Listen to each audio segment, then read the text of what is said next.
ಮುಖ್ಯಮಂತ್ರಿಗಳು ಒಂದು ಪತ್ರವನ್ನು ನಮ್ಮೆಲ್ಲರಿಗೂ ಕಳಿಸಿದರು ಮೇಲ್ ಮೂಲಕ. ನನಗೆ ದೇಶದ ವಿತ್ತ ಮಂತ್ರಿಗಳಾದಂಥ ಶ್ರೀಮತಿ ನಿರ್ಮಲಾ ಸೀತಾರಾಮನ್ ಅವರಿಗೆ, ನನಗೆ HD ಕುಮಾರಸ್ವಾಮಿ ಅವರಿಗೆ, ಶೋಭಾ ಅವರಿಗೆ ಮತ್ತು ನಮ್ಮ ಸೋಮಣ್ಣ ಅವರಿಗೆ ಎಲ್ಲರಿಗೂ ಕಳಿಸಿದ್ರು.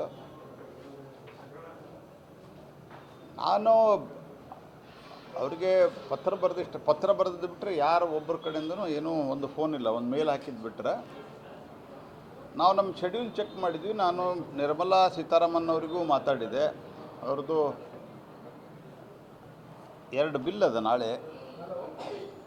ನಂದು ಪ್ರಧಾನಮಂತ್ರಿಗಳ ಜೊತೆಗೆ ನಾಳೆ ಸಾಯಂಕಾಲ ಭಾಳ ದಿವಸಗಳ ಮೊದಲೇ ನಮ್ಮದು ಮೀಟಿಂಗ್ ಇದೆ. ಸೆಕ್ಟರ್ ರಿವ್ಯೂ ಅಂತ ಪ್ರಧಾನಮಂತ್ರಿಗಳು ಮಾಡ್ತಾರೆ. ನಮ್ಮ ಸೆಕ್ಟರ್ ರಿವ್ಯೂ ಇದೆ, ಒಂದೇ ಮಾತ್ರ ಡಿಸ್ಕಷನ್ ಇದೆ. ಆ ಕಾರಣಕ್ಕಾಗಿ ಬರಲಿಕ್ಕೆ ಆಗೋದಿಲ್ಲ. ನೀವು ಸ್ವಲ್ಪ ಇಲ್ಲಿರೋರು ಕರ್ನಾಟಕ ರಾಜ್ಯದ ಮುಖ್ಯಮಂತ್ರಿಗಳು, ನಿಜಕ್ಕೂ ಅವರು ಅದ್ರ ಬಗ್ಗೆ ಏನು ಆ ಒಂದು ಸ್ಥಾನದ ಬಗ್ಗೆ ನಮಗೆ ಯಾವತ್ತೂ ಗೌರವದ. ಮತ್ತು ಅವ್ರು ಕರಿಬೇಕು ರೆಗ್ಯುಲರಾಗಿ ಮೀಟಿಂಗು. ಆದರೆ ಒಂದು ಸ್ವಲ್ಪ ಮುಖ್ಯಮಂತ್ರಿಗಳು ಕನಿಷ್ಠ ನಿರ್ಮಲಾ ಸೀತಾರಾಮನ್ ಅವ್ರಿಗಾಗಲಿ, ಯಾರಿಗಾರು ನನಗಾಗಲಿ, ಯಾರಿಗಾರು ಫೋನ್ ಮಾಡಿ ಯಾವುದು ಡೇಟ್ ಕನ್ವೀನಿಯೆಂಟ್ ಅಂತ ಕೇಳಿದರೆ ನಾವು ಅಡ್ಜಸ್ಟ್ ಮಾಡಿ ಅವ್ರ ಜೋಡಿ ಯಾವಾಗಲೂ ಹೋಗಿವಿ. ಅದೇನು ದೊಡ್ಡ ಇಶ್ಯೂ ಅಂತ ನನ್ನ ಪ್ರಕಾರ ಅಲ್ಲೇ ಇಲ್ಲ. ನಾವು ವಾಪಸ್ ಅವರಿಗೆ ತಿಳಿಸಿದ್ವಿ, ಹೀಗೆಲ್ಲ ಭಾಳ ಎಂಗೇಜ್ಮೆಂಟು, ನಮ್ಮ ಡಿಸೈಡೆಡ್ ಎಂಗೇಜ್ಮೆಂಟ್ ಭಾಳ ಒಂದು ತಿಳಿಸಿವಿ. ಅದೊಂದು ದೊಡ್ಡ ಇಶ್ಯೂ ಅಂತ ಏನು ಪರಿಗಣಿಸಿಲ್ಲ. ಅವ್ರಿಗೆ ನನಗೆ DK ಶಿವಕುಮಾರ್ ಅವರು ಫೋನ್ ಮಾಡಿದ್ರು, ಅವ್ರಿಗೆ ಅದೇ ಸಲಹೆ ಕೊಟ್ಟಿವಿ. ಕರ್ನಾಟಕದ ನೆಲ, ಜಲ, ಸಂಸ್ಕೃತಿ, ಭೂಮಿ ಇದರೆಲ್ಲದರ ಬಗ್ಗೆಯೂ ನಾವು ಯಾವತ್ತೂ ಬದ್ಧರಿದ್ದೇವೆ. ನೀವು ಒಂದು ಸ್ವಲ್ಪ ಕನ್ಸಲ್ಟೇಷನ್ ಮಾಡಿಡ್ರಿ ಅಂತ ಹೇಳಿದ್ರೆ ಅವರು ಅದನ್ನು ಒಪ್ಕೊಂಡಾರೆ. ಹೀಗಾಗಿ ಅದನ್ನು ನಾವೇನು ಭಾಳ ದೊಡ್ಡ ಪೊಲಿಟಿಕಲ್ ಇಶ್ಯೂ ನಾವು ಮಾಡಿಲ್ಲ. ಅದು ಅವ್ರು ಯಾವಾಗ ಕರೀತಾರೆ ಅವಾಗ ನಾವು ಖಂಡಿತವಾಗಿಯೂ ಹೋಗ್ತೀವಿ. ಅದ್ರ ಬಗ್ಗೆ ಏನು ಪ್ರಶ್ನೆನೇ ಇಲ್ಲ.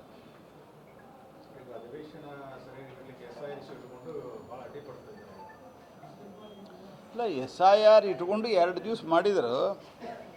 ಅದರ SIR ಮಾಡ್ತಾ ಇರೋದು ಒಂದು ಚುನಾವಣಾ ಆಯೋಗ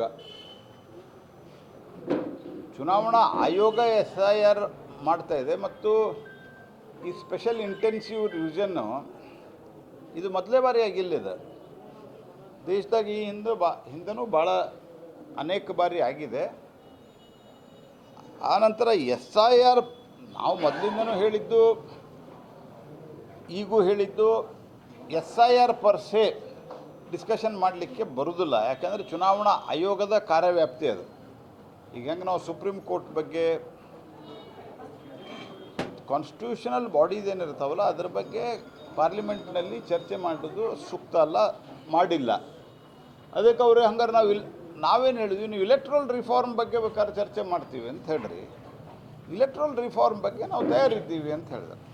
ಆಯಿತು, ನೀವು ಇಲೆಕ್ಟ್ರಲ್ ರಿಫಾರ್ಮ್ ಬಗ್ಗೆ ಇಡ್ರಿ ಅಂತಂದ್ರೆ ನಾವು ಒಪ್ಕೊಂಡಿವಿ. ಅದಕ್ಕೆ ಮೊದಲನ್ನು ನಾವು ಹಿಂದೆನೂ ಹೇಳಿದ್ವಿ ಇಲೆಕ್ಟ್ರಲ್ ರಿಫಾರ್ಮ್ ಬಗ್ಗೆ ಚರ್ಚೆ ಮಾಡೋಣಂತ. SIR ಪರ್ಸೆ ನೀವು ಟೈಟಲ್ ಹಾಕಿ ಚರ್ಚೆ ಮಾಡಲಿಕ್ಕೆ ಸಾಧ್ಯ ಇಲ್ಲ. ಕಾರಣ ಏನಂತಂದ್ರೆ ಚುನಾವಣಾ ಆಯೋಗ ಮತ್ತು ಸುಪ್ರೀಂ ಕೋರ್ಟು, ರಾಷ್ಟ್ರಪತಿ, ಗವರ್ನರು ಇದ್ರ ಬಗ್ಗೆ ಚರ್ಚೆ ಆಗೋದಿಲ್ಲ. ಯಾಕಂದರೆ they are all independent bodies. ಹಾಗಾಗಿ ಇದ್ರ ಬಗ್ಗೆ ಅವರಿಗೆ ನಾವು ಸರ್ಕಾರದ ಕಡೆಯಿಂದ ಅವರಿಗೆ ವಾಸ್ತವಿಕತೆಯನ್ನು ತಿಳಿಸಿದ ನಂತರ ಕೆಲವು ಪೊಲಿಟಿಕಲ್ ಪಾರ್ಟಿಗಳು ನಮ್ಮ ನಿಲುವನ್ನು ಒಪ್ಪಿ, ಆಯ್ತು ನೀವು ಬೇರೆ ಯಾವುದಾದ್ರೂ ವಿಷಯದಲ್ಲಿ ಇಲೆಕ್ಟ್ರಲ್ ರಿಫಾರ್ಮ್ ಅಂಥೇಳಿ ಚರ್ಚೆ ಮಾಡಿಸ್ರಿ, ನಾವು ತಯಾರಿದ್ದೀವಿ, ಏನು ತೊಂದರೆ ಇಲ್ಲ. ನಾವು ಇಲೆಕ್ಟ್ರಲ್ ರಿಫಾರ್ಮ್ ಬಗ್ಗೆ ಚರ್ಚೆ ಮಾಡ್ತೀವಿ ನಾವೀಗ.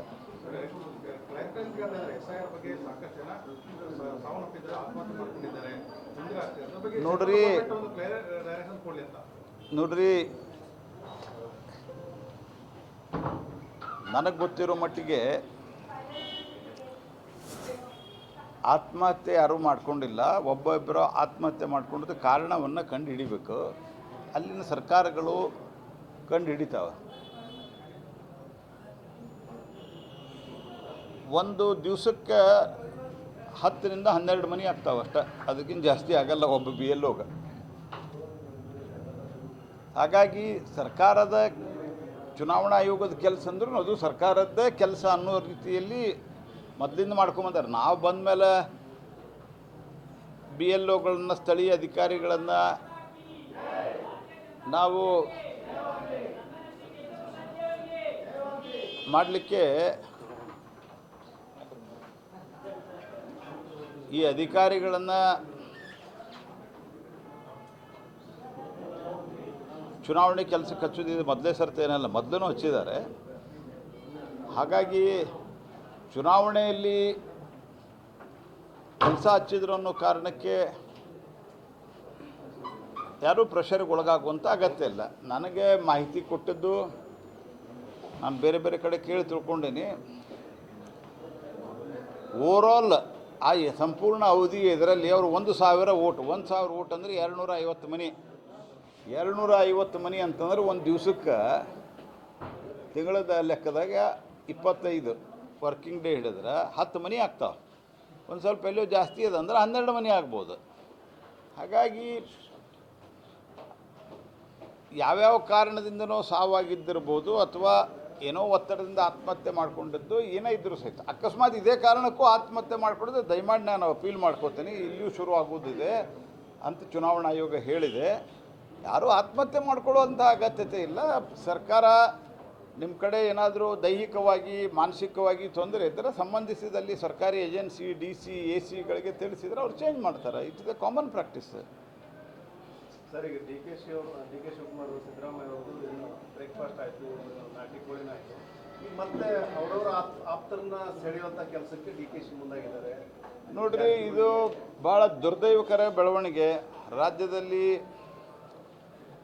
ಯಾವುದೇ ರೀತಿಯಾದಂಥ ಅಭಿವೃದ್ಧಿ ಕಾರ್ಯಗಳು, ಕನ್ಸ್ಟ್ರಕ್ಟಿವ್ ಚರ್ಚೆಗಳು ಏನೂ ಆಗ್ತಾ ಇಲ್ಲ. ಆಗ್ತಾ ಇರೋದು ಕೇವಲ ಮೆನುದ ಬಗ್ಗೆ ಚರ್ಚೆ ಆಗ್ತದೆ. ನಾಟಿ ಕೋಳಿ ಇವ್ರು ತಿಂದರು, ಅವ್ರು ತಟ್ಟರು, ಇದು ಚರ್ಚೆ ಆಗ್ತದೆ. ಭಾಳ ದುರ್ದೈವ ಸಂಖ್ಯೆ ಇದು. ಒಂದಂದರೆ ಯಾವುದ್ರ ಬಗ್ಗೆ ಚರ್ಚೆ ಆಗಬೇಕು ಅದ್ರ ಬಗ್ಗೆ ಚರ್ಚೆ ಆಗಲಾರದೆ ಈ ವಿಷಯಗಳ ಬಗ್ಗೆ ಚರ್ಚೆ ಆಗ್ತದೆ. ಮತ್ತು ಎಲ್ಲಿಯೂ ಸಹಿತ ಇದು ಫುಲ್ ಸ್ಟಾಪ್ ಹಾಕಿದ್ವಿ ಅಂತ ಹೇಳುವಂಥ ಸ್ಥಿತಿಯೊಳಗೆ ಅವರಿಲ್ಲ. ಯಾಕಂದರೆ ಕಾಂಗ್ರೆಸ್ ಹೈಕಮಾಂಡ್ ಏನಿದೆಯಲ್ಲ, ಕಾಂಗ್ರೆಸ್ ಹೈಕಮಾಂಡು ಕಮಾಂಡ್ ಇಲ್ಲದ ಹೈ ಆಗ್ಯದ. There is no command at all. ಹಾಗಾಗಿ ಅಲ್ಲಿ ಕೂತ ಮೇಲೆ ಒಂದು ಮಾತುಕತೆ ಮಾಡಿ ಬಗೆಹರಿಸಿಕೊಂಡು, ಇಲ್ಲಪ್ಪ ಇವ್ರು ಮುಂದುವರಿತಾರೆ ಅಂತ ಹೇಳಬೇಕು, ಇಲ್ಲ ಇವ್ರು ಮುಂದುವರಿಯಲ್ಲ ನಾ ಆಗ್ತೀನಿ ಅಂತಾದ್ರೆ ಹೇಳ್ಬೇಕು. ಎರಡೂ ಇಲ್ಲ. ಹೈಕಮಾಂಡ್ ಹೇಳಿದ್ದು ಮಾಡ್ತೀವಿ ಅಂದರೆ ಅದನ್ನು ಮೊದಲಿಂದ ಹೇಳ್ಕೊತ ಬಂದಾರೆ. ಹೊಸದಾಗಿ ಏನದ ಇದರಲ್ಲಿ?